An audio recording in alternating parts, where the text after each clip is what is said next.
செங்கோட்டையன் அவர்கள் எடப்பாடியாருக்கு எதிராக வந்து இங்கே அரசியல் பண்ண போகிறாருன்றது ஆயிடுச்சு. அதுக்கு ஏற்கனவே அந்த பொதுக்கூட்டத்துக்கு எதிராக தான் இந்த பொதுக்கூட்டம் வந்து தாவேகா சார் போட்டிருக்காங்க. அப்போ ஏன் வந்துட்டு செங்கோட்டையன் தன்னோட செல்வாக்கை நிரூபிக்கணும்னா அவர் தனியாக தானே ஒரு பொதுக்கூட்டம் போடணுன்ற மாதிரியான ஒரு பேச்சும் சமூக வலைத்தளங்களில் வரத்தான் செய்யுது. ஆமாங்க.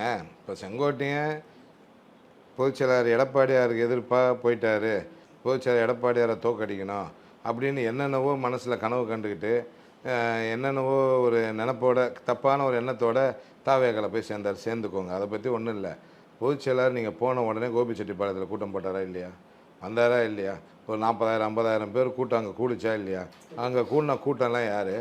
அதே தொகுதி மக்கள், அதே தொகுதி மக்கள் தானே. இப்போ நீ 9 முறை எம்எல்ஏ தானே, 9 முறை சட்டமன்ற உறுப்பினர், ரெட்டை இலட்சணத்தில் ஜெயிச்சு மாவட்ட செயலாளர், முன்னாள் அமைச்சர், தலைவருக்கு நெருக்கமாக இருந்தவர், அம்மாவுக்கு நெருக்கமாக இருந்தவர், அதுக்கப்புறம் அம்மாவால் தூக்கி எறியப்பட்டவர், அப்புறம் மீண்டும் பொதுச் செயலாளர் எடப்பாடியாரால் மீண்டும் மந்திரி ஆனார், மாவட்ட செயலாளர் ஆனார், ஒரு அமைப்பு செயலாளர் ஆனார், பல்வேறு பதவிகளையும் சுகத்தையும் அனுபவிச்சுட்டு இருந்தார்.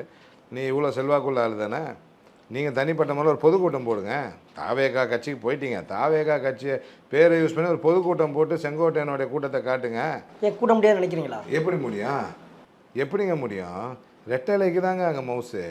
புரட்சித் தலைவர் எம்ஜிஆருக்கு தான் மவுசு, அம்மாவுக்கு தான் மவுசு. அவங்களுக்கு விழுந்த வாக்கு தானே தவிர. ஆனால் இன்னைக்கு பிரம்மாண்டமான கூட்டம் இருக்காங்க, ஒரு 1,00,000 பேருக்கு மேலே கூட்டம் வந்திருக்குன்னு சொல்லி அவரே சொல்கிறாரு. எங்க விஜய் வந்து தமிழ்நாட்டில் 41 பேர் இறந்தாங்க இல்லையா கரூரில், அதுக்கப்புறம் போகிற முதல் கூட்டம் சரிங்களா. இப்போ அந்த என்ன சொல்கிறது, அந்த சின்ன சின்ன பசங்களாம் ஒரு ஆர்வத்தோட தலைவரை பார்க்குறதுக்கு தமிழ்நாடு பூரா இருந்து வந்திருக்காங்க. ஈரோட்லேருந்து மட்டும் கூட்டம் இல்லை, அவங்க ஈரோடுடைய மட்டும் கூட்டின கூட்டமே கிடையாது. அது